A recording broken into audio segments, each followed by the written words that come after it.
Question number 1 says that how would you rewrite Euclid's fifth postulate so that it would be easier to understand? So let's understand what is Euclid's fifth postulate.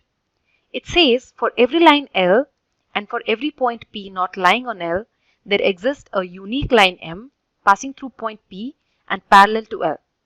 This is called as Playfair's axiom. To understand it in an easier way, let's have a figure on the board. Now, L is a line and P is a point which is not lying on line L. Now we can draw infinite number of lines passing through this point P.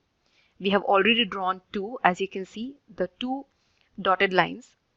But there will be only one line which is unique, which is parallel to L and passes through P, which is the line M in this figure.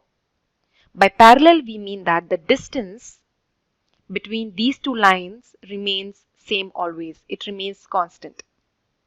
So the distance is same everywhere. That means line L and line M do not meet anywhere, or we can see that these two lines never intersect with each other.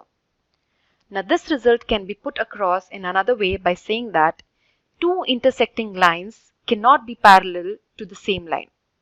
And this is a better way of understanding Euclid's fifth postulate. To learn more about how QMath can help you crack school and board exams, explore QMath Leap, a live online classroom program run by highly experienced and committed teachers.